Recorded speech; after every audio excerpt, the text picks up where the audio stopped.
I caught my wife with my daughter's fiancé, plotting to rob me blind.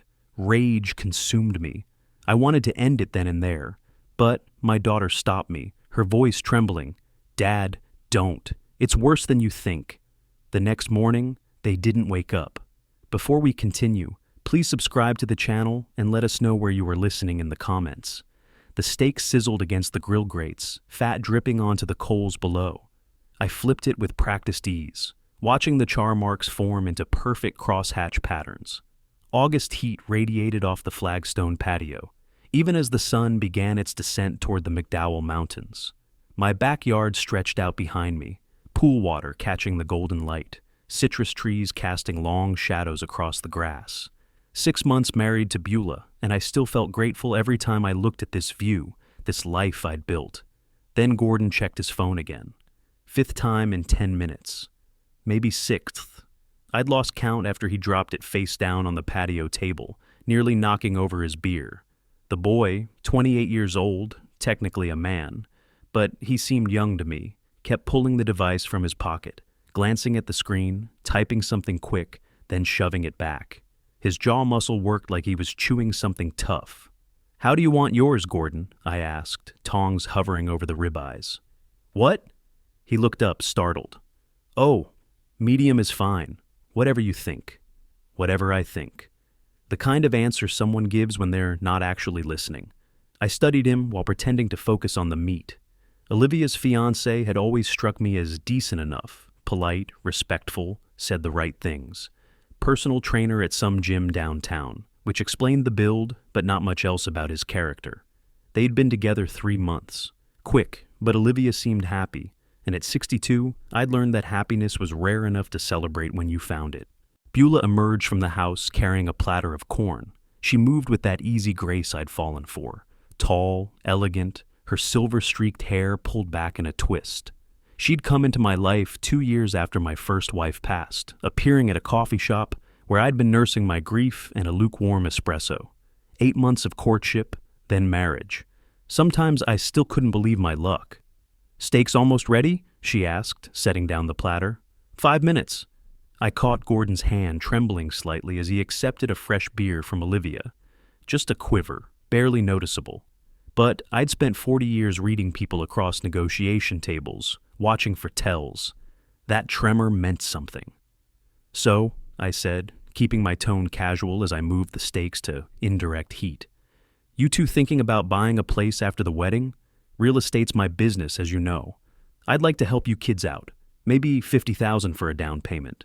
What do you think?" Gordon's eyes went wide. Actually wide. 50? Wow, Sterling. That's incredibly generous, I mean. He fumbled the beer bottle, caught it, laughed too loud. Thank you, really. I don't know what to say." "Say you'll let me help," I replied, watching him carefully. But Gordon's face had already shifted, like a mask sliding into place. "You know what? Let's talk about that later. These steaks smell amazing. How do you get them so perfect? Is it the grill or the technique?"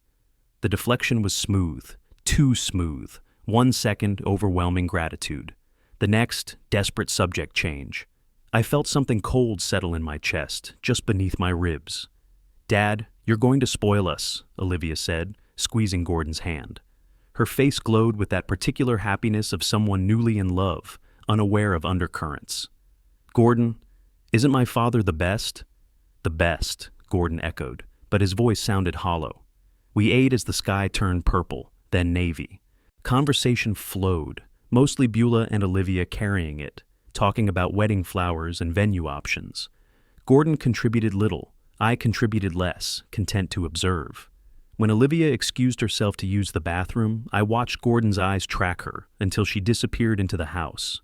Then he looked at Beulah, not a casual glance, a meaningful look, loaded with something I couldn't quite name. His eyebrows raised slightly, a question maybe. Beulah's response was minute, almost invisible, the tiniest nod. 2 seconds, maximum. Then Olivia's footsteps echoed from inside, and suddenly both Gordon and Beulah were animated, laughing about something, their faces bright with performed cheer. My hand tightened on my fork. The evening wound down. Gordon and Olivia left around 9, her arm linked through his as they walked to his car. Beulah and I cleaned up in comfortable silence, or what should have been comfortable. But I kept replaying that glance, that nod. What did it mean? What were they acknowledging? "I'm exhausted," Beulah said, kissing my cheek. "Going to read in bed for a bit." "I'll be up soon," I told her. "Just want to check some emails." My office sat at the end of the hall, windows facing the empty patio. I didn't turn on the lights, just settled into my leather chair and stared at the darkened pool, its surface rippling slightly in the night breeze. The grill sat cooling, a dark shape against the fence. That's when I heard her voice, muffled, coming from down the hall, from our bedroom. I stood, moved quietly across the hardwood, my stockinged feet making no sound. The bedroom door was cracked open, just an inch, maybe two. Enough. Beulah's voice drifted out, low and urgent. "Just 2 more weeks. Have to keep patient? No, he doesn't suspect anything. Everything is going exactly as planned." My blood turned to ice water. I backed away slowly, carefully, like retreating from a sleeping predator. Back to my office, back to my chair. I sat in the darkness, listening to my own heartbeat, feeling it hammer against my sternum. 2 years after my first wife died, 2 years of grief and loneliness. Then Beulah appeared, like a gift. Kind, understanding, patient with my moods, my memories. She'd slipped into my life so naturally, filling spaces I'd thought would stay empty forever. Now I sat in the dark, replaying everything. Gordon's nervousness, his excessive reaction to the money offer, followed by immediate deflection. The glance between him and Beulah when Olivia left the table. That nod, that tiny, deliberate nod. And now this phone call. 2 more weeks, doesn't suspect. Exactly as planned. I stared out at the patio, at the space where we'd all sat hours before, pretending to be a happy family. The pool lights cast wavering patterns across the flagstone. My reflection stared back at me from the window glass. A 62-year-old man who'd thought he understood the world, understood people. I didn't have proof, not yet. But 40 years of business negotiations had taught me to trust my instincts. And my instincts were screaming. Something was very, very wrong. 4 days crawled by like 4 weeks. I sat at the kitchen counter now, laptop open, the screen showing some article about market trends I wasn't reading. Instead, I watched Beulah move around the kitchen, wiping down already clean counters, rearranging fruit in a bowl. She hummed something tuneless while she worked, unaware of my observation. I'd barely slept since the barbecue. Every time I closed my eyes, I heard her voice through that bedroom door. Doesn't suspect anything. I'd spent these past days watching her like she was a stranger, noting her patterns, when she showered, when she made phone calls, when she went out. She left her tablet on the counter when she headed upstairs. I heard the bathroom door close, water running through the pipes. The tablet screen was still lit. She'd been looking at something before she left it. I wasn't snooping, I told myself. Just happened to be there, happened to glance down.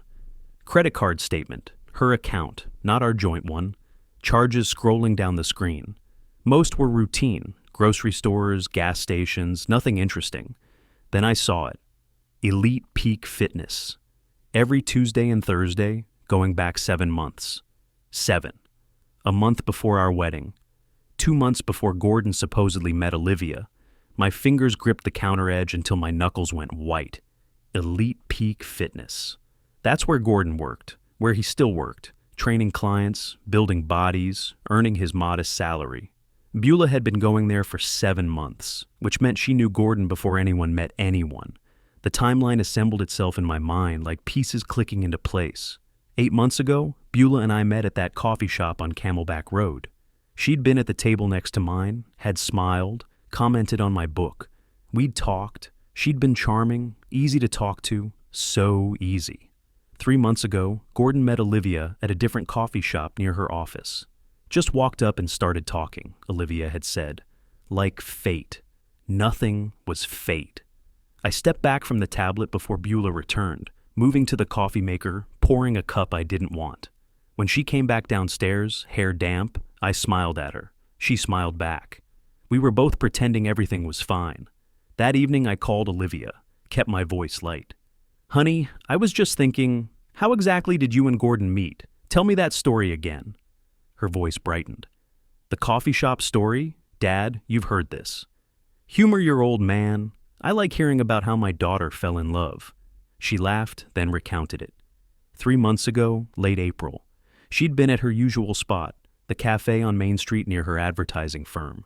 Gordon had approached her, said he'd noticed her there before, asked if he could join her. They talked for 2 hours, clicked immediately. Which coffee shop exactly? I asked, pulling out a notepad. The one on Main and 3rd. Why? Just curious. Did Gordon say why he was there? Does he work nearby? No, he trains at a gym downtown. He said he was just passing through, needed coffee. She paused. Dad, this is weird. Why are you asking? No reason, just making conversation. I steered us toward other topics, then ended the call. I sat with the notepad, drawing connections. Gordon approached Olivia at a specific location, at a specific time, like he'd been watching, like he knew her patterns, like someone had told him where to find her. The next afternoon, I told Beulah I had client meetings, would be gone until evening. I drove to my office, stayed an hour, then returned home.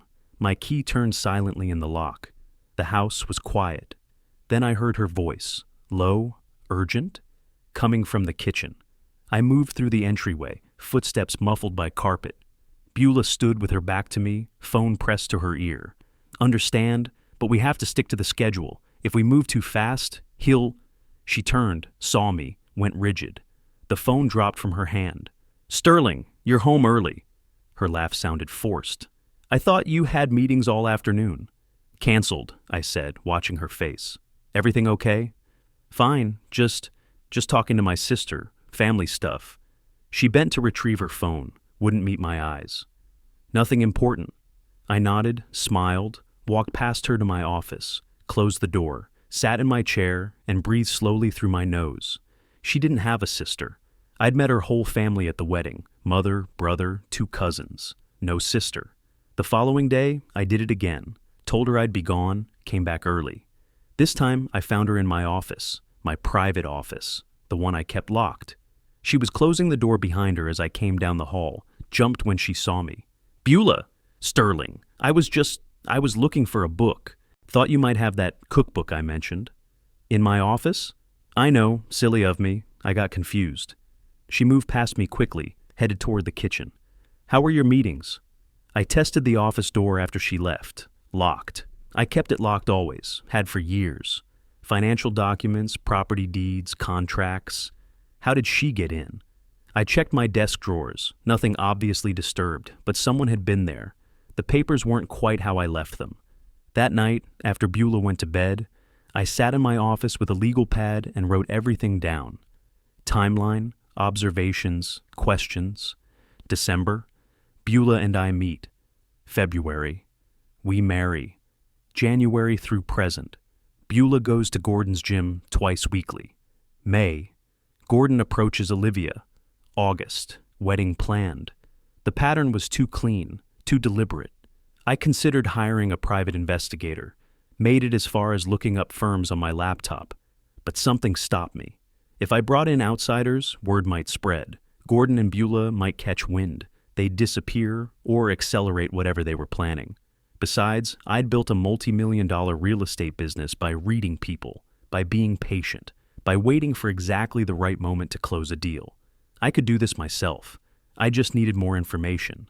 The next morning, I called Olivia again. Can we meet? Just you and me. Coffee. Her voice grew concerned. Is everything okay? Fine, I just want to talk. How's today? We met at a cafe across town, far from my neighborhood. She arrived looking worried, scanning my face for clues. I ordered us both coffee, led her to a corner table. Has Gordon ever mentioned money trouble? I asked, not bothering with preamble. Dad, what is this? Please, just answer. She frowned, thinking. He mentioned bills once, said training doesn't pay great, but he manages. Why? Has he talked about his family, his background? Not really. He says they're not close. Dad, you're scaring me. What's going on? I leaned forward, keeping my voice low. How much do you actually know about him? Have you met his family? Been to his apartment? A few times to his place, but he prefers mine. Says it's nicer? She set down her cup, hands trembling slightly.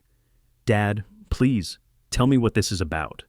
I wanted to, almost did, but I didn't have enough yet, just suspicions, patterns, a credit card statement, nothing concrete. If I told her everything now, she might confront Gordon. He'd warn Beulah. They'd cover their tracks. I need you to do something for me, I said instead. Pay attention. Notice things about Gordon, how he acts, what he says, especially around money. If anything feels off, anything at all, tell me immediately. Can you do that? You're really scaring me. I might be wrong. I hope I'm wrong. I reached across the table, squeezed her hand. But if I'm not, we need to be careful. Trust me on this. We walked out to the parking lot together. Late afternoon sun beat down on the asphalt, making the air shimmer. Olivia stopped by her car, turned to face me. Dad, what's going on? You're acting like, I don't know, like something terrible is happening. I looked at my daughter, 34 years old, successful, kind, trusting, too trusting, like I'd been. Just watch him, I said quietly, and keep this conversation between us. Don't tell Gordon we talked. She nodded slowly, uncertainty clouding her eyes. I watched her drive away, then got into my own car. My hands gripped the steering wheel, jaw tight. I wasn't just suspicious anymore. I was building a case. And when I had enough evidence, when I understood exactly what they were planning, then I would act. But not yet. Not yet. 5 days of waiting felt like 5 months. I'd been documenting everything. Beulah's movements, her phone patterns, the times she went into my office when she thought I wasn't watching. But I needed help. Specifically, I needed someone with legal training and access to Gordon's private world. I stood at Olivia's apartment door that evening, manila folder tucked under my arm. I'd texted her an hour ago. Need to talk. Just us. Important. She'd responded immediately. Come over. She opened the door before I could knock, her face creased with concern. Dad, what's going on? You look exhausted. I probably did. Sleep had become something I did in 30-minute intervals, always listening for Beulah's voice on the phone, always watching. Her apartment was exactly like her, organized, professional, modern furniture and neutral tones. We sat at her small dining table. I placed the folder between us, my hands resting on top of it. Before I show you this, I said carefully, I need you to promise you'll look at it as a lawyer, not as Gordon's fiancé. Can you do that? Her eyes narrowed. Dad, promise me. She nodded slowly. I promise. I opened the folder, slid the printed credit card statement across the table. The charges to Elite Peak Fitness were highlighted in yellow. 7 months of charges, every Tuesday and Thursday. I watched Olivia's eyes scan the page, saw the exact moment comprehension dawned. Your fiancé and my wife knew each other before any of us met, I said quietly. I have proof. Dad, maybe she just goes to that gym. Lots of people. But her voice faltered as she traced the highlighted lines with her finger. 7 months, before you even met her. I pulled out a second sheet, the timeline I'd constructed, December through August, every key event marked. December, Beulah starts gym visits. January, she accidentally meets me at a coffee shop. February, we marry. May, Gordon accidentally meets you at a coffee shop. I tapped the paper. Nothing was accidental. Olivia stared at the timeline. Her hands were shaking slightly. She was a prosecutor. She'd built cases on thinner evidence than this. This could still be coincidence, she said, but the words lacked conviction. It could be, I agreed. That's why I need you to verify. I need you to trust me. As your father, and as someone who's spent 30 years reading people in business deals, just look at his things.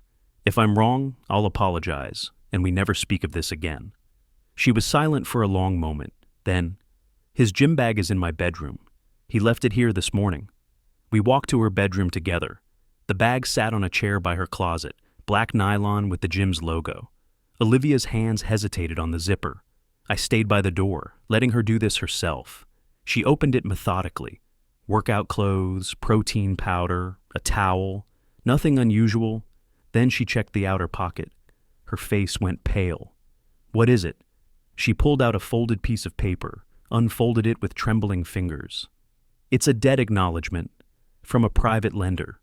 Her voice was barely a whisper. June 15th, $85,000. I moved closer, not touching the paper, but reading over her shoulder. 15% interest monthly. Full repayment due September 30th? or assets would be seized. Gordon's signature scrawled at the bottom. $85,000, Olivia repeated. He said he was doing fine financially. I pulled out my phone, photographed the receipt, then handed it back to her. Keep looking. She did, more methodically now. At the bottom of the bag, beneath the towel, she found a torn piece of notepaper. Gordon's handwriting, unmistakable from the signature on the receipt. Plan B, Trust Access, AUG 29. August 29th, the day after the wedding. Olivia sat on the bed, both pieces of paper in her lap. I stood there, watching my daughter's world crack open. When she looked up at me, her eyes were dry, but her voice was steel. Trust Access, your family trust. That's what I think too. We returned to the dining table. She laid the receipt and note next to the credit card statement, 3 pieces of evidence. I watched her lawyer brain engage, saw the shift from emotion to analysis. He needs money desperately, she said slowly. Marrying me gets him close to your assets, but he can't access your money directly unless... She stopped. I finished for her. Unless I add him to my trust, which a loving new father-in-law might do for his daughter's husband, to protect you both financially. And Beulah. She's the inside agent. She married me to gain access, to convince me Gordon is trustworthy, to help manipulate the trust documents. Olivia slammed her hand on the table, making the papers jump. That note says August 29th, the day after our wedding. They're planning to move the day after. I reached across, took her hand. I need to know you're with me on this, not as my daughter defending her fiancé, but as a lawyer looking at evidence. The tears that had been threatening finally appeared, but she blinked them back hard, her jaw tightened. I'm with you, but we need more. This receipt and note, they show debt and suspicious thinking, but not necessarily conspiracy. We need them to confess their plan explicitly. I've been thinking about that. I leaned back. But I need your help. You have access to Gordon that I don't. And you have legal training for building a case. We talked for another hour, planning, strategizing. Olivia suggested recording, if we could get them talking freely, admitting their scheme. But how? I couldn't get Gordon and Beulah together without raising suspicion. Then Olivia had the idea. Her apartment. Gordon had a key, came here often during training breaks. If she set up a recording and left, we worked out the details. It would take planning, timing, luck. But it was possible. Before I left, I turned back at her door. Olivia, if we do this, we're committing to seeing it through. These people plan to destroy us financially. When we move decisively.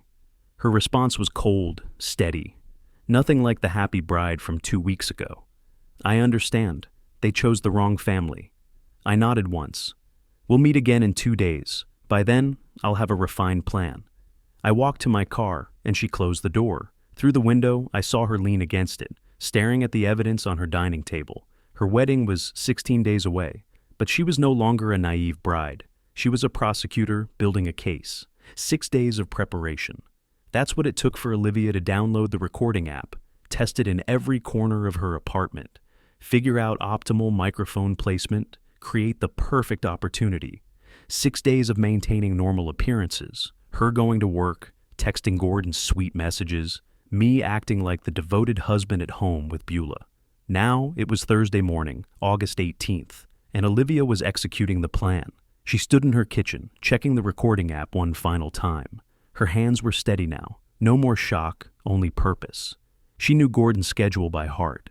Every Monday and Thursday, he had a break between training clients from 10 to noon. He often came to her place during these breaks, using the key she'd given him months ago. She also knew, because I'd told her, that Beulah made errands runs on Thursday mornings. Leaving the house at 9:30, returning around noon. The timing could work. Olivia activated the recording app, maximized the microphone sensitivity. She tested it by walking to her bedroom and speaking normally. The playback was crystal clear. She placed the phone on the kitchen counter, slightly behind a wooden fruit bowl, screen facing down.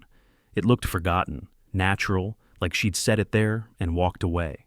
She texted Gordon, taking a quick run, back in an hour.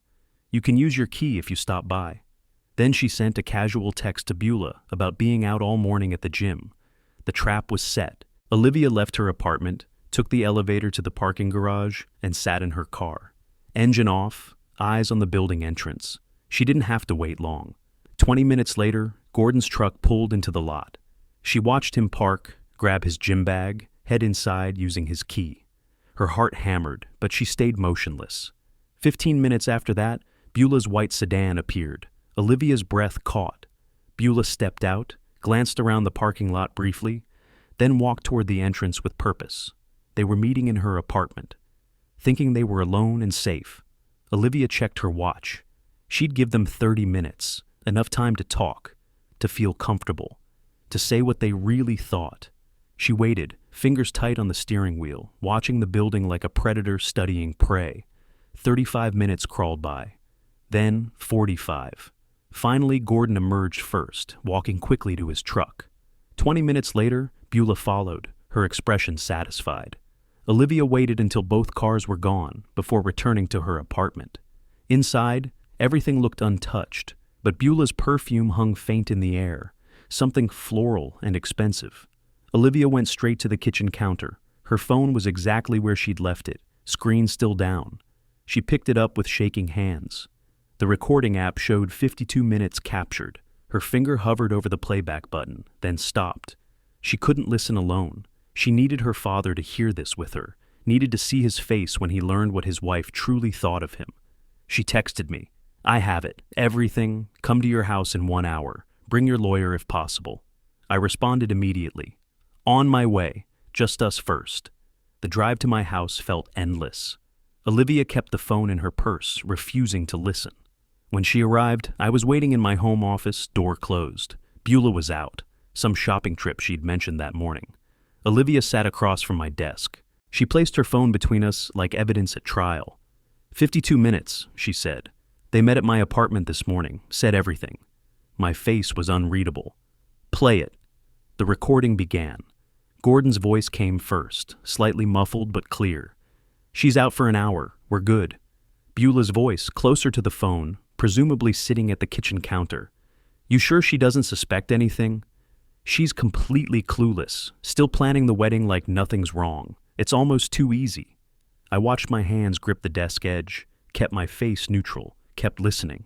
We need to finalize the timeline, Beulah said. The wedding is in 10 days. After that, we move quickly. So the plan is, we get married August 28th. The next day you convince Sterling to add me to the family trust. You said he keeps talking about taking care of the kids financially. Beulah's laugh was light, casual. He's sentimental about family. I'll work the angle. Tell him it's important for Olivia's security, that young couples need protection. He'll do it. He's predictable. My jaw clenched. I forced it to relax. And once I'm on the trust paperwork, Gordon asked, then we wait 2, maybe 3 months. Can't be immediate or it looks suspicious. I'll get the account details, routing numbers. You have your contact ready? Yeah, my guy can set up the shell investment company. He takes 20%, we split the rest. Should clear $4 million if we do it right. $4 million. My life's work, reduced to numbers in their scheme. Beulah's voice turned harder, colder. The old fool won't realize until it's too late. I've been playing devoted wife for 6 months. He trusts me completely, never questions anything. I closed my eyes briefly. When I opened them, Olivia was watching me with concern. And Olivia? Gordon asked. A pause. Then Beulah. She's naive, thinks you actually love her. By the time she realizes what happened, we'll be in a country without extradition. You're cold, Gordon said. I like it. They laughed together. The sound was chilling, intimate, cruel. The recording continued. More details about timing, about selling off assets quickly, about fake investment opportunities they'd present to me. When it finally ended, silence filled my office. Olivia spoke first. Dad, I'm so sorry. I didn't want to believe. I raised my hand, cutting her off. When I spoke, my voice was completely controlled. Don't apologize. You did exactly what needed to be done. I stood, walked to the window. My backyard stretched out below, the pool where we'd had that barbecue 2 weeks ago, the patio where I'd watched Gordon check his phone nervously, where I'd first suspected something was wrong. 6 months, I said quietly. Every morning, every dinner, every time she smiled at me, all of it was performance. The old fool, that's what she called me. Dad, I turned from the window. The hurt was gone now, burned away by something colder. They said I'd never realize until too late. They're wrong, I realize now, and it's not too late, for me, but it will be for them. Olivia stood. What do? We finish gathering evidence, we document everything, and then, when the moment is right, when they think they've won, we destroy them completely. I picked up her phone. I'm sending this recording to my secure backup. Then we call my attorney. We have 10 days until the wedding. That's 10 days to build an airtight plan. The wedding, I interrupted her. The wedding will happen, but not the way they planned. By August 29th, they won't have a future. They'll have nothing. Olivia nodded slowly. They thought we'd be easy targets.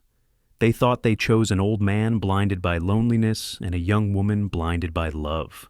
I looked at my daughter, saw my own cold determination reflected in her eyes. They chose wrong. Her voice matched mine in temperature. They chose the wrong family to betray. I nodded once. Now we show them what that mistake costs. 6 days of playing the dutiful husband. 6 days of smiling at Beulah across the breakfast table, kissing her cheek before leaving for the office, pretending I didn't know she was counting down the days until she could rob me blind. Now I sat in my car 4 blocks from home, checking my watch. Noon exactly.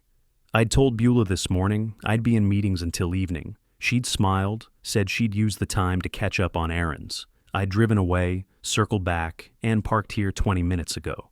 Before leaving, I'd done something deliberate. I'd left financial documents on my office desk, not hidden, prominently displayed. Folder labels clearly visible. Business sale proceeds, investment portfolio summary, real estate holdings. Bait for rats. My phone screen showed the home security system, motion sensors in every room. 10 minutes ago, activity registered in my office. The room I kept locked, the room she had a key to that she thought I didn't know about. I started the car, drove slowly toward home. My hands gripped the steering wheel so tight my knuckles went white. Part of me wanted to catch them, confront them, end this. But the businessman in me, the one who'd built an empire through patience and calculation, said, wait, observe, gather more evidence. I pulled into my driveway quietly. The house looked peaceful in the afternoon sun, giving no hint of the betrayal happening inside. I entered through the front door, closing it softly behind me. The house was silent except for faint voices down the hall. My office. I moved across the tile floor, staying on the balls of my feet. The office door was slightly ajar. Through the narrow gap, I could see movement. Beulah at my desk, Gordon standing beside her, both leaning over my documents, my private financial information. Gordon's voice, these are the actual numbers? 8.5 million from selling the business? Beulah responded, her tone businesslike. Plus 2.3 million in property equity from this house and 1.2 million in the investment portfolio. Total assets over 12 million. Rage built in my chest, hot and choking. I stopped 15 feet from the door, listening. Once you get me added to the trust, Gordon said, we can access the investment accounts first, right? Those are easiest to move. We'll wait 2-3 months so it's not suspicious. Beulah's voice was cold, calculating. Nothing like the warm tone she used with me. By the time Sterling realizes the principal is gone, we'll have cleared at least 4 million and be out of the country. Gordon laughed quietly. 4 million split 2 ways. Not bad for 6 months of work. My vision narrowed. Every instinct screamed to burst through the door. This was my life's work they were discussing like it was nothing. Like I was nothing. I took a step forward, fists clenched. A hand closed around my wrist. I spun, ready to strike, and saw Olivia. She was behind me in the hallway, face pale but determined. She must have used her key, entered as quietly as I had. Her eyes were wide. She'd heard them too. She saw me about to charge through the door. She shook her head urgently, pulled me backward. I resisted, but she was surprisingly strong. Or maybe I wasn't fighting as hard as I thought. She pulled me around the corner into the kitchen, out of earshot. Dad, she whispered, barely audible. Don't do it. Not now. I tried to speak. She covered my mouth with her hand. Listen to me. I saw something yesterday. Forged documents. Power of attorney papers with your signature, but you never signed them. Gordon has them in his car. If you confront them now, they'll destroy everything and claim it was all a misunderstanding. I pulled her hand away. They're in my office, going through my private. I know. Her grip on my wrist tightened. But this is worse than we thought. They've already prepared forgeries. If they feel threatened, they'll move before the wedding. We need to catch them in the act with proof that can't be disputed. I stared at my daughter, saw the lawyer in her, the strategist. She was right. I knew she was right. But the knowledge didn't ease the fury burning through me. They're discussing how to steal everything I built, right now, 20 feet away. Olivia nodded. And we're letting them think they're getting away with it, because in 3 days, when they try to execute, we'll be ready. My fists were clenched so tight my nails cut into my palms. I forced them to relax, forced myself to breathe, to think like the businessman I was, not the enraged husband I felt like. From the office, Gordon's voice drifted out. Let's put these back exactly how we found them. Don't want the old man suspicious. Old man. I paused, looked back down the hallway toward my office. They had no idea what was coming. We need to leave, Olivia whispered, before they know we were here. We moved toward the front door, silent as ghosts. Outside, Olivia led me to her car parked a block away. Only when we were inside, doors closed, did I finally speak. Forged power of attorney documents. She nodded. I went to his apartment yesterday, used the key he gave me, found them in his desk drawer. Your signature, notarized, except you never signed them. My mind processed this. If he has those ready, he's planning to move faster than we thought. Olivia started the car, which means we need to move faster too. Tonight. We meet tonight and finalize the plan. I looked at my daughter. When had she become this person? This strategic thinker who'd stop me from making a catastrophic mistake. She caught my look. They taught me to be careful at law school, to build airtight cases. We're building one against them. My voice came out hard. And on the wedding day? Her response was cold as winter. On the wedding day, the case closes.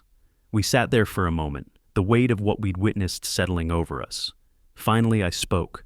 Tonight, your apartment, 6 o'clock. We plan every detail. Olivia nodded. Every detail. She paused, met my eyes. And Dad? When we move decisively. No mercy. I looked at my hands, still shaking slightly from controlled rage. They'll get exactly what they deserve. Nothing more, nothing less. I opened the car door. Bring all the evidence. 6 o'clock that evening, I arrived at Olivia's apartment carrying my briefcase. She let me in without a word, led me to the dining table. We'd both spent the afternoon processing what we'd witnessed, letting anger cool to determination. Now it was time to strategize.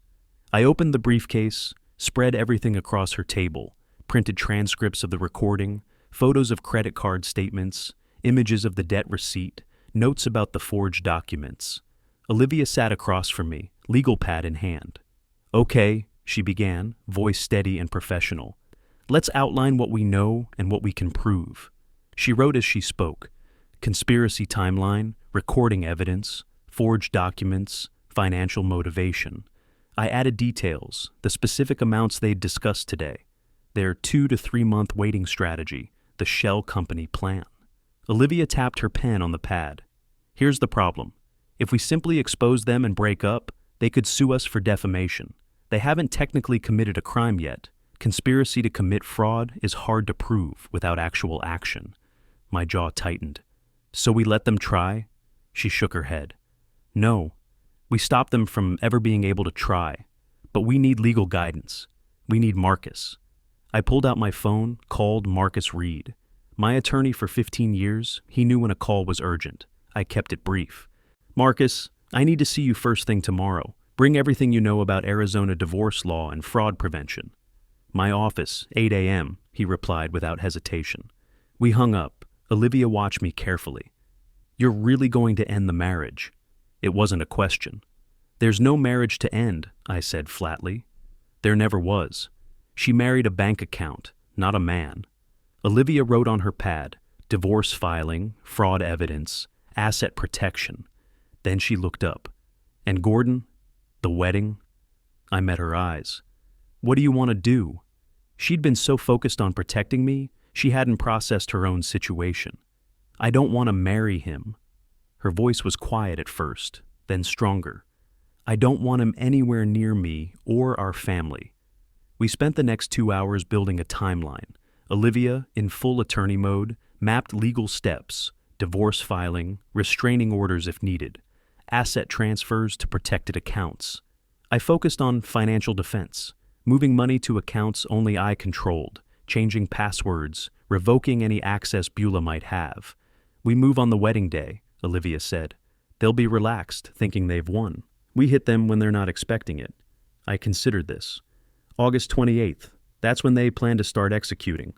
August 29th, the day after. She nodded. So, we execute first. The morning of the 28th, before the ceremony. We file divorce papers. I break the engagement. We have all evidence ready if they try to fight. My expression was grim. They'll fight. Her smile was cold. Let them. We'll destroy them in court. The next morning, Marcus Reed's law office. We arrived at 8 sharp. Marcus was mid-50s, gray at the temples, sharp eyes behind wire-rimmed glasses. His office was lined with law books and case files. We sat across from his desk. I laid out the evidence, played the recording, showed the documents, explained the forgeries. Marcus listened without interrupting, occasionally making notes. When I finished, he leaned back in his chair. This is fraud, conspiracy to commit theft, and forgery. You could have them prosecuted criminally. I shook my head. I don't want a criminal trial. I want them gone and unable to touch my assets. Marcus nodded slowly. Then we focus on civil remedies. In Arizona, you can file for divorce on grounds of fraud. If you can prove Beulah entered the marriage with intent to defraud, which this recording clearly shows, the court will grant divorce with no financial obligation to her. She gets nothing. How fast can we file? Olivia asked. Marcus checked his computer. I can have papers ready by tomorrow. We file August 27th, day before the wedding. But here's critical. He looked at me seriously.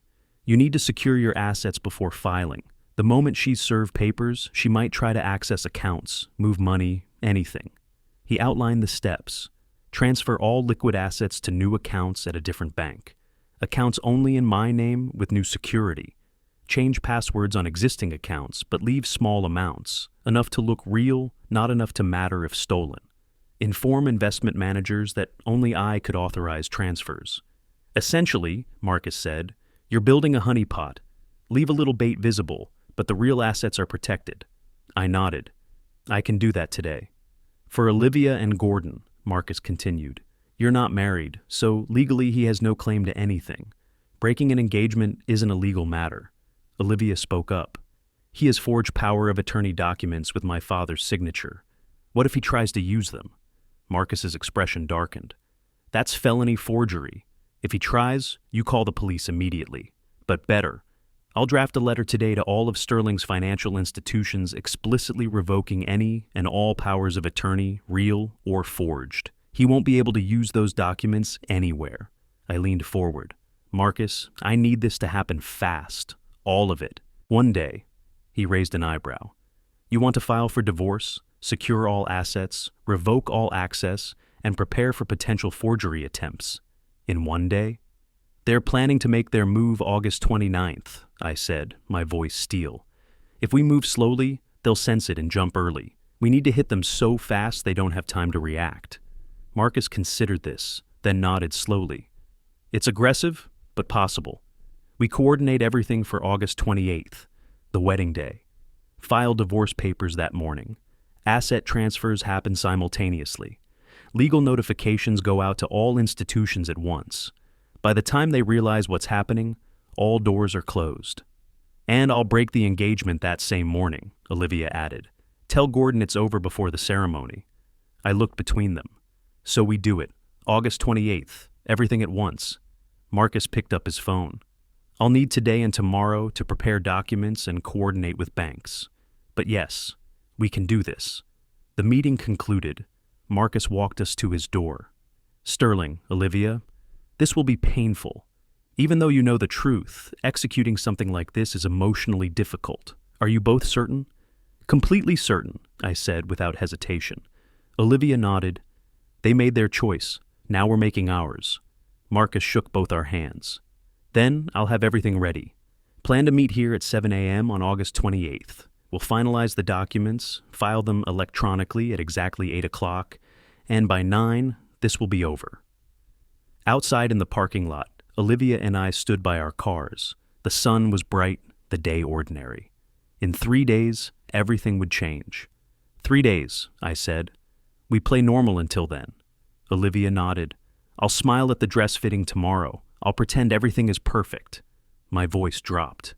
And then we show them what perfect really means. Justice, Olivia said. Absolute justice. We got in our separate cars. 3 days until the wedding. 3 days until the reckoning. 2 days passed in careful preparation. Now it was August 27th. 1 day before the wedding, 1 day before everything changed. I sat across from Patricia, my private banker of 10 years, while she reviewed the transfer authorization spread across her desk. Mr. Stevens, she said carefully, this is a substantial move. You're transferring $9 million to new accounts. My voice remained calm, businesslike. I'm consolidating assets for better management. The new account has enhanced security features I need. It wasn't entirely a lie. The new account was at a different bank, with passwords only I knew, security questions Beulah couldn't possibly answer. I'd spent yesterday setting it up, ensuring every detail was perfect. Patricia processed the transfers. I watched the screens as millions shifted from one institution to another, my life's work moving to safety. I left exactly $50,000 in the old accounts, enough to look legitimate if someone checked, not enough to matter if it disappeared. One more thing, I told Patricia. I'm revoking all authorized users on these accounts except myself, including my wife. Her fingers paused on the keyboard. Your wife? I met her eyes. Effective immediately. She nodded slowly, made the changes. An hour later, I left the bank. My fortune was now protected behind walls only I could breach. Across town, Olivia was making calls of her own. She'd spent the morning talking to contacts from law school, people who worked in debt collection, court records, financial investigations. By early afternoon, she had what she needed. Her text arrived while I was driving, confirmed. $85K debt, court date Sept 15. He's out of time. I responded immediately. That's why he's rushing. Makes sense. Everything made sense now. Gordon wasn't just greedy, he was drowning, and he'd seen me as a life raft he could rob and abandon. Late afternoon, I met Marcus at his office. He had a stack of documents ready. Divorce petition citing fraud, evidence attachments, asset protection orders, notifications to every financial institution where I had accounts. Everything's ready to file electronically at 8 a.m. tomorrow, Marcus confirmed. Once filed, the notifications go out automatically. By 9 a.m., every door will be locked. I reviewed the papers, signed where needed. My signature was steady. Marcus added, I've also prepared a cease and desist letter for Gordon in case he attempts contact. And I've notified 2 colleagues to be on standby if they try to file countersuits. They'll try, I said. Marcus's smile was grim. Let them. We have recordings, documents, and evidence. They have lies. While I was securing legal protection, Olivia was at a pharmacy across town. She stood in the supplement aisle, studying bottles of melatonin. She selected the highest dose available without prescription, 10 milligrams per tablet. She calculated quietly. 2 tablets dissolved in wine would induce deep sleep for 8 to 10 hours, especially combined with alcohol. Not dangerous, not illegal, just effective. She purchased 2 bottles, paid cash, kept the receipt. On the drive to my house, she considered the plan. Tomorrow night's pre-wedding dinner. She'd help serve wine. 2 tablets each for Beulah and Gordon, dissolved in red wine. Dark color would mask any slight cloudiness. By the time they woke, groggy, disoriented, late, the trap would have closed. That evening, Olivia arrived at my house at 7. We sat in my office, door closed, and reviewed the plan one final time. I had the timeline written out, 7 a.m. tomorrow, meet Marcus, finalize documents. 8 a.m., file everything electronically. 9 a.m., notification sent to all institutions. 10 a.m., confront them with evidence. Olivia added her part. Tonight's dinner, the melatonin, ensuring they slept through our morning preparations. They can't know anything until it's done, she said. By the time they wake, every door will be locked, every account secured, every legal action filed. We discussed contingencies. What if they didn't drink the wine? What if they woke earlier than expected? I had backup plans. I could delay them with conversation. Olivia could claim car trouble. But we both believed the wine would work. People trust what they're given at a celebration. Olivia looked at me. Last chance to back out. My response was immediate. No backing out. They made their choice. Now they face consequences. I picked up my phone, called Beulah. She answered cheerfully. Hi, honey, what's up? I kept my voice warm. I was thinking, the wedding is tomorrow. Everything's been so rushed. What if we had a nice pre-wedding dinner tonight? Just family. You, me, Gordon, Olivia. One last peaceful evening before the chaos. That's so thoughtful. Beulah sounded delighted. I'd love that. What time? 7:30? Perfect. See you then. After hanging up, I texted Gordon through Olivia's phone. Dad wants to host a pre-wedding dinner tonight, 7:30.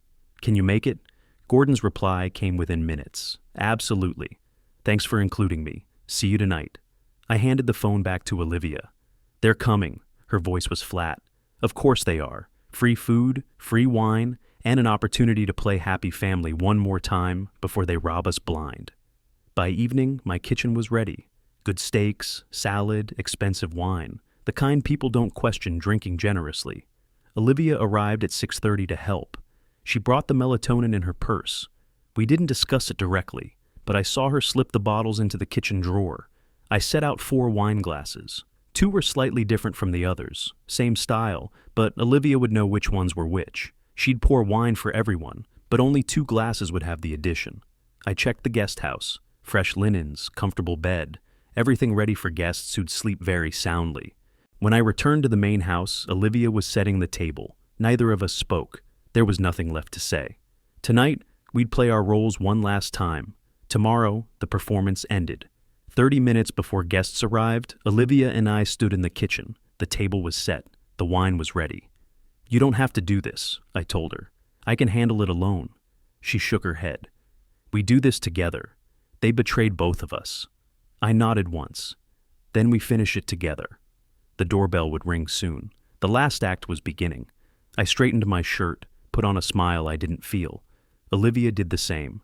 We walked to the door to greet our enemies. The doorbell rang at 7:30 exactly. I opened the door, smile in place. Beulah stood there in a summer dress, radiant. Gordon beside her in casual slacks and a button-down, carrying a bottle of wine. We brought wine, Gordon said, offering it. I accepted graciously. Thoughtful, but I've already got something special opened. They entered. Beulah kissed my cheek. I felt the touch like ice. Olivia emerged from the kitchen, embraced Gordon with what looked like affection. Only I saw the deadness in her eyes. This is wonderful, Beulah said, taking in the dining room. Such a lovely idea, having one quiet meal before tomorrow's chaos. I guided them to the table. Family is important. I wanted us all together one more time before everything changes. Gordon sat, completely at ease. I appreciate you including me, Sterling. I know I'm marrying into the family, but this makes me feel like I'm already part of it. I poured water for everyone. You are part of it, Gordon. That's what tomorrow's about. We sat. I served steaks, perfectly grilled, salad, roasted vegetables, bread. The food was excellent because I'd taken time to make it so. Sterling made small talk, asked Gordon about his training clients, complimented Beulah on her dress, discussed wedding logistics with Olivia. The conversation flowed naturally. Gordon told a story about a client who fell off a treadmill. Everyone laughed. Beulah mentioned a friend who couldn't make the wedding. Olivia described the venue decorations. Normal, mundane. A family dinner like hundreds before it. Except, I watched every gesture, every expression. Gordon's hand rested possessively on Olivia's arm. Beulah touched my shoulder as she spoke. These small intimacies that should mean affection, but now represented calculated manipulation. My smile never wavered. Under the table, my fists clenched periodically, then relaxed. After 20 minutes, I stood. Let me get the wine. I've been saving something special. I moved to the kitchen. Olivia followed, ostensibly to help. The kitchen was separated from the dining room by a half wall. We could see Beulah and Gordon talking, laughing together. Olivia moved quickly and efficiently. She had the wine bottle already open, 4 glasses ready. From the drawer, she retrieved the melatonin bottles. Her hands were steady as she crushed 4 tablets with the back of a spoon, 2 per glass. She divided the powder between 2 glasses, poured red wine into all 4, swirled the drug glasses to dissolve the powder completely. I watched. Neither of us spoke. Olivia picked up 2 glasses, the clean ones. I took the drugged ones. We returned to the dining room. I handed a glass to Beulah, 1 to Gordon. Olivia distributed the other 2, clean wine for herself and me. I raised my glass. A toast to tomorrow, to new beginnings, to Gordon and Olivia. May their marriage bring joy and prosperity. Gordon beamed. Thank you, Sterling. That means everything. We clinked glasses, drank. I barely touched my wine. Olivia took a small sip, but Gordon and Beulah drank deeply. It was expensive wine, smooth, and they were celebrating. Dinner continued, more conversation, more wine. I refilled Gordon and Beulah's glasses twice. They didn't hesitate. 40 minutes after the first toast, I noticed Gordon stifle a yawn. Long day? I asked, concerned. Gordon nodded. The final training sessions, last-minute wedding stuff. It's catching up. Beulah stretched. I'm feeling it too. Yesterday was exhausting. I adopted a sympathetic expression. You should rest. Big day tomorrow. You need to be fresh. Gordon yawned again, wider this time. You're probably right. We should head out soon. Beulah agreed, but her words were slightly slower than usual. Long drive home, I interjected smoothly. Why drive? The guest house is ready. Stay here tonight. That way you can sleep in, no rush in the morning. Gordon and Beulah exchanged glances. We couldn't impose, Beulah said, but her objection was weak. I insisted. It's no imposition. The bed is made, everything's ready. Besides, it'll be nice having everyone here tomorrow morning. Family together. Another yawn from Gordon. If you're sure, I nodded firmly. I insist. By 10 o'clock, both were struggling to stay alert. Gordon's eyes kept closing. Beulah's head nodded periodically. I don't know why I'm so tired, Gordon mumbled. Olivia stood. Let me show you to the guest house. You both look exhausted. She helped Gordon to his feet. I supported Beulah. We walked across the patio to the guest house, a small structure with a bedroom, bathroom, and sitting area. Gordon stumbled slightly on the steps.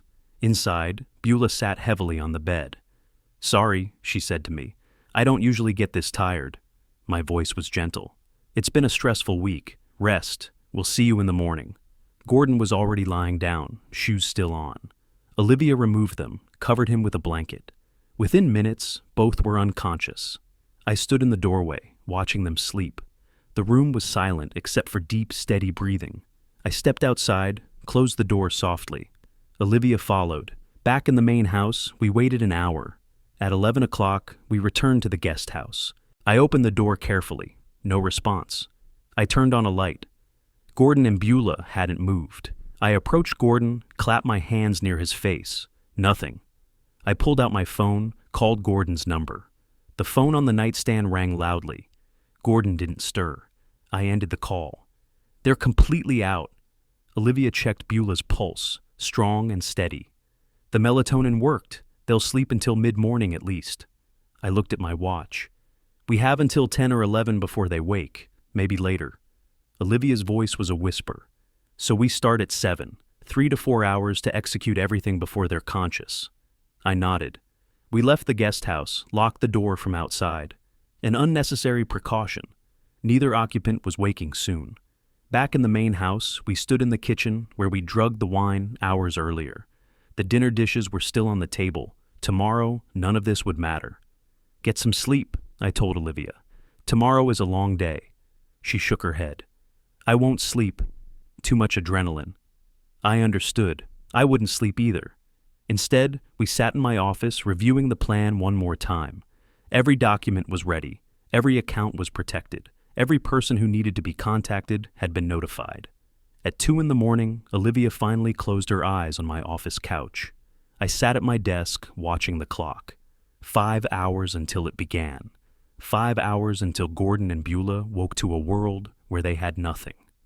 Where they were nothing. I allowed myself a cold smile. Justice delayed is not justice denied. It's justice perfected. At 5:30, the first gray light of dawn appeared through the window. I stood, walked to the window, looked out at the guest house. Inside, 2 people slept peacefully, dreaming of stolen millions. Outside, a man who'd built an empire from nothing, prepared to defend it. I checked my watch. 5:30 a.m. In 90 minutes, I'd meet Marcus. In 3 hours, the documents would file. In 4 hours, Gordon and Beulah would wake up to ruin. I turned from the window. Time to finish this. 7 o'clock a.m. exactly. I sat in Marcus's conference room, the divorce petition spread before me. Every page meticulously prepared, every attachment labeled, recording transcript A, financial evidence B, timeline of deception. C, I'd signed them yesterday. Now Marcus navigated to the Maricopa County Superior Court electronic filing system. Ready? He asked. I nodded once. He clicked submit. The screen processed for 3 seconds that felt like 3 hours. Then, filing accepted. Case number DR225089447. It was done. The divorce petition was officially filed. Beulah was now a defendant in a fraud case. Marcus printed the confirmation.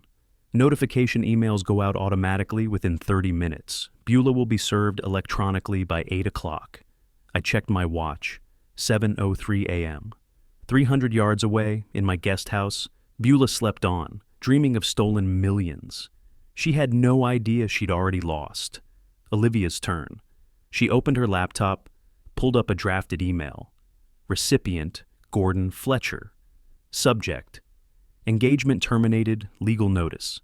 She'd attached 3 files, the recording transcript, photos of his debt documentation, and a formal statement that the wedding was canceled and the engagement dissolved. Her fingers hovered over the send button. This was the man she'd thought she'd marry, the man who'd called her naive. She clicked send. The email whooshed away. Done, she said flatly. Marcus added, I'm also sending copies to the wedding venue, the caterer, and the officiant. Everything canceled as of this moment. Olivia pulled out her phone, sent text to her close friends. Wedding canceled. We'll explain later. Brief, clinical, no emotion to spare. My phone was in my hand. First call, my primary bank. This is Sterling Stevens, account holder. I need to confirm all security measures are active as of this morning. The representative confirmed. Yes, Mr. Stevens. As of midnight, only you can access these accounts. All authorized users have been removed. Second call, my investment broker. Same confirmation. Third call, credit card companies. Cancel all secondary cards on my accounts immediately. Only my primary card remains active. Fourth call, this one different. Marcus dialed, put it on speaker. A collection agency. This is Marcus Reed, attorney. I'm calling regarding debtor Gordon Fletcher, case number 47829. Mr. Fletcher has been representing that he would have funds available from a family connection. I'm calling to inform you that no such funds exist or will exist. He has no access to any assets from the Stevens family. The agent's voice sharpened. Is he attempting fraud? Marcus. Make your own determination, but you should know the wedding is canceled as of today. I could hear keyboard clicking. They were updating their records, probably moving Gordon's file to aggressive collection. I returned home at 8:30. The locksmith arrived 10 minutes later. I had him change every lock. Front door, back door, garage, gate. New keys cut, 2 sets only. One for me, one for Olivia. By 9:15, the physical work was done. Next, I walked through the house with my laptop. Every smart lock, every security code, every Wi-Fi password changed. I removed Beulah's fingerprint from the biometric locks, removed her face from the facial recognition system. By 9:30, Beulah couldn't enter this house if she tried. I stood in my office, looked around. For 6 months, Beulah had lived here, slept here, pretended to love me here. Now every trace of her access was erased. The house was mine again. Only mine. 10:30 a.m. In the guest house, Gordon stirred first. I couldn't see him, but I knew the moment it happened because his phone, the one I'd called last night to test his unconsciousness, suddenly showed activity on my security network. Minutes later, Beulah's phone lit up too. I imagined the scene, Gordon reaching for his phone, seeing 57 unread emails, 32 texts, 19 missed calls.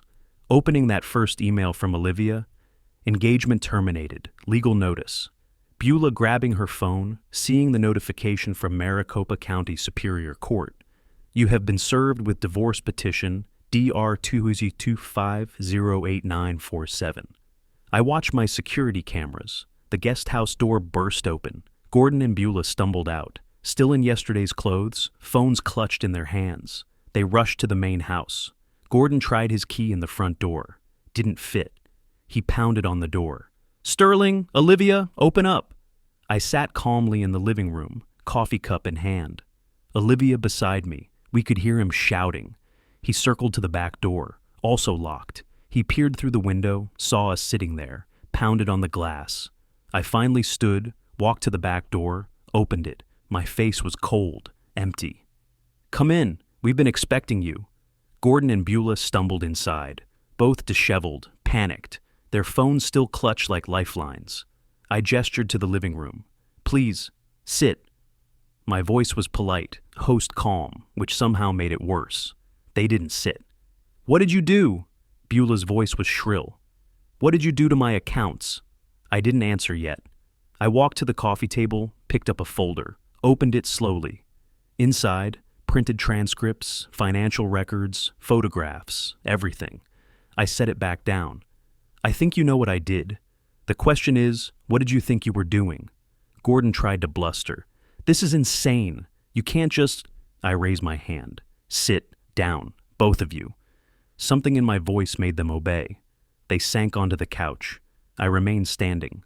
Olivia stood beside me. United front. Outside, a car pulled into the driveway. Marcus had arrived, and he wasn't alone. Through the window, I saw Officer Rodriguez step out of her patrol car, called as a witness to ensure everything remained legal and documented. I didn't take my eyes off Gordon and Beulah. "Now," I said quietly, "let me tell you exactly what happened while you were sleeping, and then you're going to leave my house and never come back." Marcus entered through the front door, Officer Rodriguez beside him. She was a woman in her 40s, uniform crisp, expression neutral. She positioned herself near the door, present but not threatening. Yet. Gordon saw her. His face went from pale to gray. "Why is there a cop here?" I answered. "Officer Rodriguez is here as a witness, to ensure everything that happens is legal and documented, to ensure you understand that what I'm about to tell you is not a threat, it's reality." I sat in the armchair across from them, Olivia beside me. Marcus remained standing. "Good morning," I said, voice measured, almost conversational. "I hope you slept well. That was your last peaceful sleep for quite some time." Beulah found her voice. "Sterling, please, let me explain." I held up my hand. "No, you don't speak. You listen. You've been speaking for 6 months, performing, manipulating, lying. Now you listen." I gestured to the evidence folder. "Do you know what's in there? Of course you do. Recordings of your conversations. Financial records showing you knew Gordon before we met. His debt documentation. Your credit card history. The forged power of attorney documents. Everything." I leaned forward, hands clasped. "While you were sleeping, so soundly, thanks to the melatonin Olivia put in your wine, we were busy. At 7 a.m., I filed for divorce on grounds of fraud. The petition includes all this evidence. The court has it now. At 7:15, Olivia terminated her engagement to Gordon and sent him copies of your recorded conversations. At 7:30, I contacted your creditors, Gordon, and informed them you wouldn't be receiving any money from this family." I paused, let it sink in. "At 8:30, I changed every lock in this house. At 9 a.m., I changed every password, removed Beulah from every account, canceled every credit card with her name on it. By 10 a.m., while you were still dreaming of my money, you had nothing. No access, no wedding, no future theft." Beulah's face crumpled. "You drugged us?" Olivia spoke, her voice sharp and clear. "Melatonin, legal, over-the-counter, completely safe. Just enough to ensure you slept while we protected what you were trying to steal." Gordon tried to rally. "You can't prove we were going to do anything. Those conversations were just talk, fantasy." Marcus stepped forward. "Mr. Fletcher, I'm an attorney. I've reviewed the evidence. You and Ms. Stevens discussed specific dollar amounts, specific methods of theft, and specific plans to leave the country. That's conspiracy to commit fraud. Add in the forged power of attorney documents, that's felony forgery. Beulah broke first, tears streaming. "Sterling, I did love you. I know it started wrong, but I fell in love with you." My voice turned to ice. "You loved my bank account. Every morning you woke up next to me, you were counting my money. Every time you smiled at me, you were calculating percentages. Every time you said, 'I love you,' you were lying." I stood, walked to the window, looked out at my property. 6 months of performance. I trusted you, brought you into my home, into my life. And you, my voice cracked slightly, the only emotion I'd shown. I recovered quickly. "You saw a mark, an old fool you called me. Someone who'd never realize until too late." I turned back to them. "But I realized, and it's not too late. For me, for you, it's exactly too late. Gordon's turn now, desperate. We'll sue, we'll fight this. You can't just—" Olivia cut him off, her lawyer voice sharp as a blade. "You'll sue for what? You were never married to my father, so you have no claim to his assets. Engagement isn't a legal contract. I owe you nothing. And if you try to use those forged documents, we'll have you arrested for felony forgery. Your move, Gordon. Choose carefully." Gordon's bluster crumbled. He slumped on the couch, head in his hands. The reality was crushing him. The debt he couldn't pay, the creditors who were now fully active, the loss of his meal ticket, the evidence against him. Beulah kept crying, but her tears weren't moving anyone in this room. Officer Rodriguez shifted slightly, her presence a reminder that this was all legal, all documented. I returned to my chair. "Here's what happens now. You have 1 hour to collect your personal belongings from this house. Beulah, you take only what you brought into this marriage. Gordon, you take nothing. You were never authorized to be here. After 1 hour, if you're still on my property, Officer Rodriguez will arrest you for trespassing." I leaned back. "The divorce will proceed. I have all the evidence I need. You'll get nothing. No money, no property, nothing.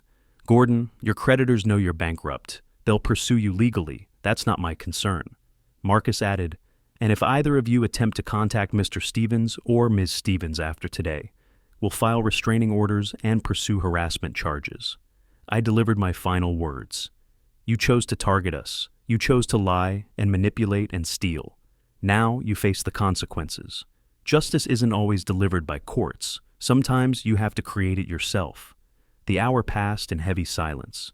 Gordon and Beulah gathered their things. Gordon had almost nothing here, just some clothes from overnight stays. Beulah had more: clothes, toiletries, a few personal items from her 6-month residency. She tried once more as she was leaving. "Sterling." I didn't even look at her. "Get out." They loaded 2 cars, Gordon's truck, Beulah's sedan. Olivia and I watched from the front door as they drove away. No final words, no dramatic farewell. Just 2 people leaving, beaten and empty. Officer Rodriguez and Marcus left shortly after. Marcus shook my hand. "It's over," he said. I nodded. "It's over." But I didn't feel relief yet. Just exhaustion. 2 days later, August 30th. The day that should have been the wedding. Instead, I sat in my office reading an email from Marcus. The court had fast-tracked the divorce due to the fraud evidence. Preliminary ruling, divorce granted, no assets awarded to Beulah, full protection orders in place. Gordon's creditors had filed a lawsuit against him. His assets, what few he had, would be seized. I closed the email, walked to my living room where Olivia was unpacking Chinese takeout, our quiet celebration. "It's done," I told her. She smiled, really smiled for the first time in weeks. We ate dinner together, father and daughter, talking about normal things, her cases at work, my plans for travel, mundane life resuming. As evening fell, I stood at my window, looking out at my property. For 6 months, it wasn't truly mine. There was a thief in my house. Now it was mine again. The weight lifted. "They thought I was easy prey," I said quietly. Olivia joined me at the window. "They chose wrong." I nodded. "They chose very wrong." That night, I sat alone in my office. I thought about my first wife, gone 2 years now. I'd let my loneliness make me vulnerable. I wouldn't make that mistake again. But I also wouldn't let it make me bitter. I'd stopped the theft, protected my daughter, proved that age doesn't equal weakness. I opened my desk drawer, looked at the evidence folder one more time, All those recordings, documents, proof. I'd considered going to the police, having them prosecuted criminally, but this was better. Faster, cleaner, more complete. They lost everything without a trial, without media attention, without drama, just cold, efficient justice. I closed the drawer. Tomorrow I'd call the bank, start planning some charitable donations, put my wealth to good use instead of worrying about who might try to steal it. Tonight, I simply sat in the quiet of my home, my empire, my life. All of it secured, all of it mine. Justice served. The next evening, Olivia and I sat on my patio watching the sunset. The same patio where the barbecue had happened, where Gordon's nervousness first showed, where this all began. I raised a glass of wine. To trusting your instincts and a family that stands together. Olivia touched her glass to mine. To justice. We drank. And the sun set on a day that should have been a wedding, but instead became a reckoning. My smile was small but genuine. Sometimes revenge isn't about destruction, I said. It's about protection, about showing people there are consequences. Olivia nodded. They underestimated you. They underestimated us, I corrected. The story ends not with triumph, but with quiet satisfaction. Justice delivered, family protected, life moving forward. I'd built an empire from nothing, and when someone tried to take it, I proved that wisdom and strategy are worth more than youth and deception. They called me an old fool. They were wrong. If you like this story, please like this video, subscribe to the channel, and share your impressions of this story in the comments. To listen to the next story, click on the box on the left. Thank you for watching.